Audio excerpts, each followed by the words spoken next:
Todos nós sabemos que o mundo está numa situação muito, muito, muito séria. Alguém tem dúvida? Não. Todos nós sabemos que esse mundo está assim por ação de pessoas humanas, certo? Vocês acham que a maior parte dessas pessoas humanas que hoje destroem o mundo são cristãs?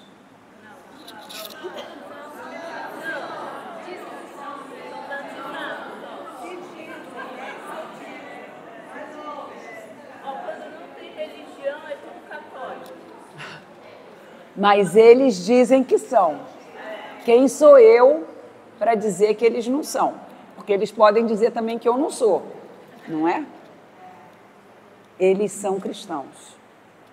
Então, tem uma forma de ler a Bíblia, tem uma forma de interpretar a Bíblia, tem uma hermenêutica que dominou todo o Ocidente durante 2000 anos e que ajudou a gente a se esquecer que nós somos terra.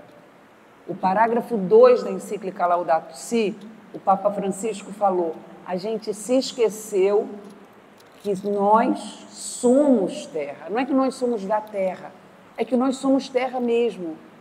E ele diz, sem a água, sem o ar, sem os elementos abióticos que o professor...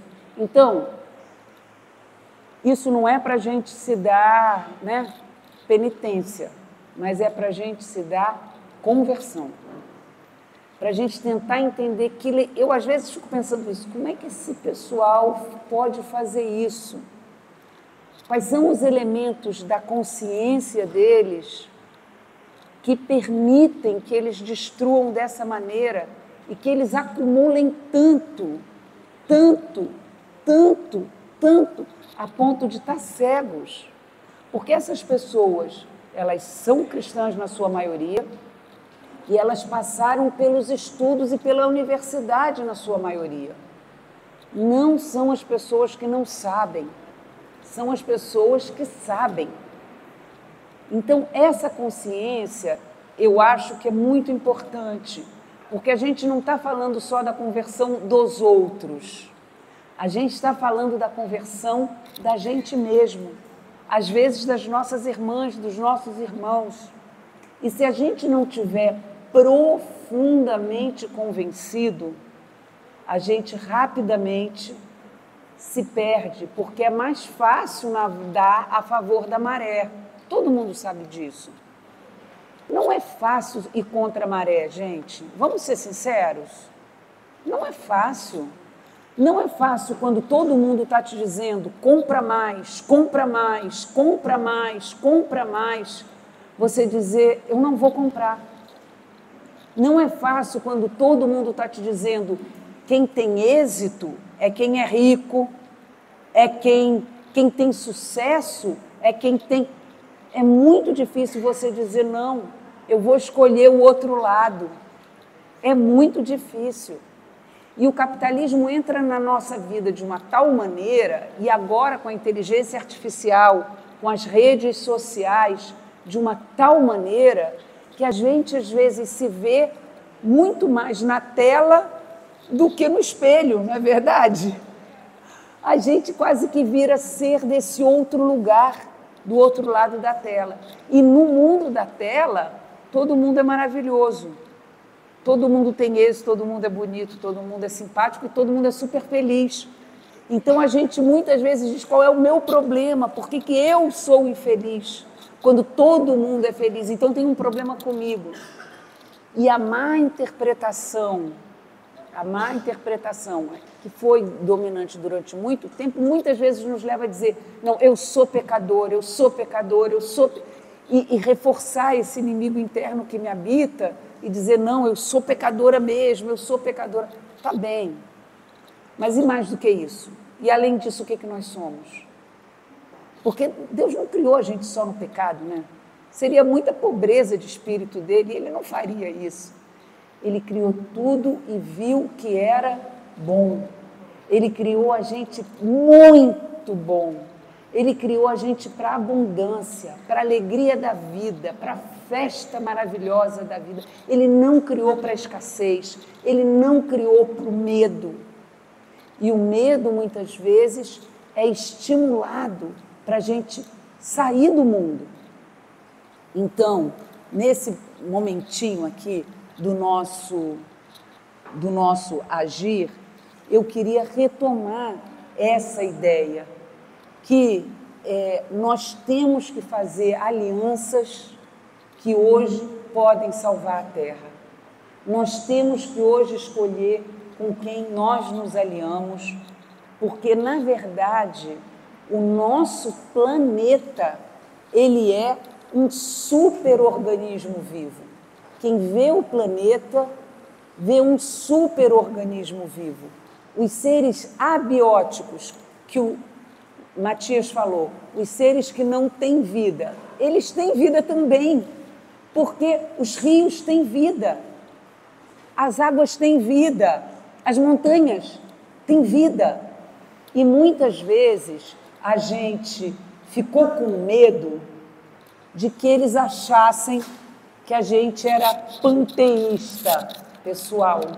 Ainda hoje, essa imagem, a imagem da Pachamama, da Mãe Terra, de que tudo está ligado, ela assusta às vezes, porque eles dizem, não, então a gente vai venerar o sol? A gente vai venerar como se fosse um outro Deus? Por que a gente precisa ter esse medo? Quais são as novas leituras, como o Matias tem feito, que nos ajudam a entender que já na Bíblia você pode experimentar de uma outra forma essa participação. E quanta generosidade no que ele falou para nós. E a gente pode aprender com a Bíblia e pode não ter medo de aprender com outros povos. Esse indígena que eu adoro, Davi Copenau, ele diz, na floresta, a ecologia somos nós, os humanos, mas também, tanto quanto nós, os chapiris, os espíritos da floresta, os animais, as árvores, os rios, os peixes, o sol, o céu, a chuva, o vento e o sol. Porque realmente tudo está interligado.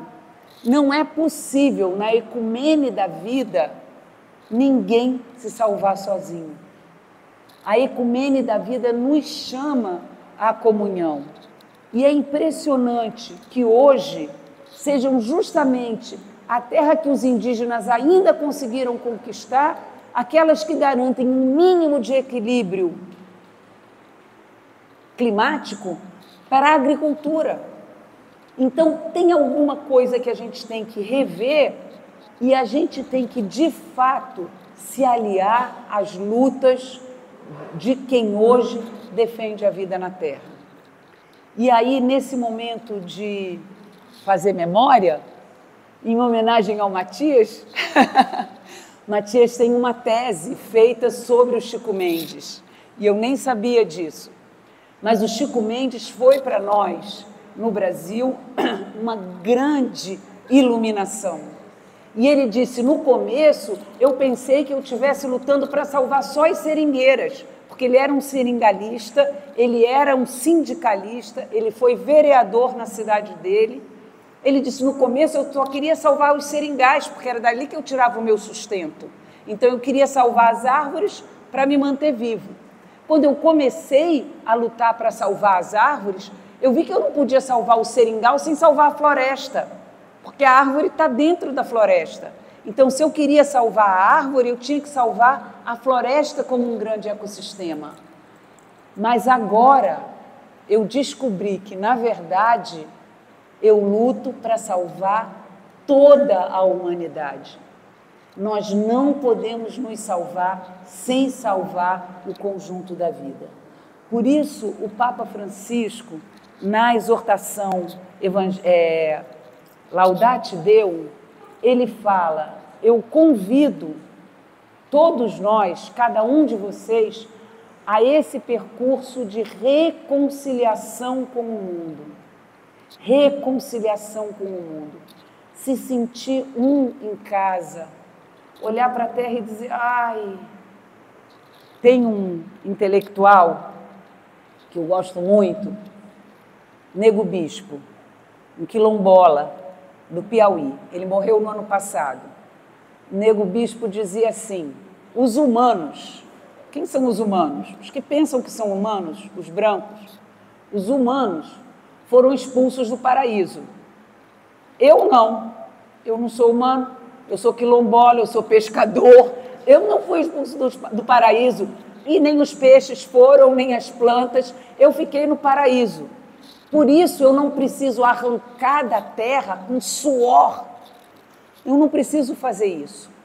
A terra não é minha inimiga. E o Ayrton Krenak diz para nós, a terra é mãe, a gente mama na terra, e a terra com generosidade nos dá, como disse o Matias, iluminando a nossa reflexão. A terra nos ensina a generosidade, não a acumulação de poucos. E nós estamos chamados a isso. O Papa Francisco, no final do Sínodo para a Amazônia, recebeu da Marcivânia essa... Lembra dela, né? A Marcivânia fez essa oferta. O Papa Francisco é hoje, de fato, um pontífice, uma ponte, uma grande abertura de espírito. E ele vê como ele muda a coisa. Não é mais a gente convertendo os indígenas, a gente evangelizando os indígenas. É a gente se deixando converter por aqueles que resistiram a esse avanço tão brutal, tão imenso do capital e do nosso... Então, nós temos que superar essa ideia de que nós somos o centro do universo, que tudo foi feito para nós, que nós somos o que está no topo da pirâmide. E temos que nos reconhecer como seres frágeis em comunhão de destino com outros seres. Por isso, o Papa Francisco nos chama a uma ideia de sobriedade, que não é uma ideia de carência, nem é uma ideia de penitência, no sentido de autoflagelação. Ele diz na Laudato Si, e eu adoro essa imagem dele, porque sobriedade é uma ideia que quem já teve familiar ou quem já ajudou familiares, é uma ideia muito vinculada a adictos e usuários de droga e de outras substâncias tóxicas. A sobriedade é uma relação de equilíbrio e lucidez. E ele diz, o consumismo se transforma numa droga na nossa adicção a ele. É como se a gente não conseguisse parar. Por isso a gente tem que fazer esse caminho de sobriedade, de limite e de coexistência. A gente tem que definitivamente superar essa ideia daqui, de que no topo da pirâmide estão os homens. Nem os homens e as mulheres, nem o ser humano, nem pense, pessoal. A gente sempre ficou junto com a natureza. E ir e caminhar para uma ideia de comunidade da vida, de aprender com a vida e de ser parte da vida. Nós ainda temos tempo, pessoal, mas o tempo é agora. Se não fizer agora, depois vai ser tarde demais. E o que nós podemos fazer? Essas são as nossas perguntas. Quais são os nossos problemas socioambientais? Como é que a gente pode se transformar numa igreja samaritana? E como é que a gente pode alimentar a esperança? E eu queria terminar com essa ideia de um filósofo, Byung-Chul Han, que ele faz uma diferença muito importante entre esperança e otimismo. Ele diz, o otimista é a pessoa que tem certeza que tudo vai dar certo. O pessimista é a pessoa que tem certeza que tudo vai dar errado. Muitas vezes, os ambientalistas fomos chamados de catastrofistas. Vocês olham e só veem catástrofe, estão falando sobre catástrofe. Mas quando você olha para uma realidade e ela é péssima, e você diz tudo vai dar certo, você na verdade está negando a realidade.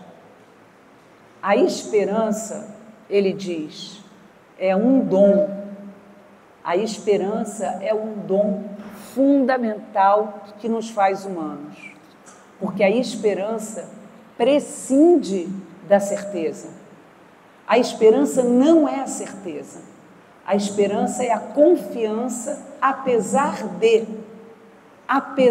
de você, apesar de. E a gente fez essa experiência na pandemia, pessoal. Quantas vezes, no meio da dor, da angústia, do desespero, foi aquele gesto pequeno, às vezes foi um sorriso, às vezes foi uma coragem imensa, outras vezes foi só dar a mão, outras vezes foi só ligar. Essa comunhão é que cria em nós a esperança, a confiança e a disposição para, como Bartimeu, seguir Jesus pelo caminho.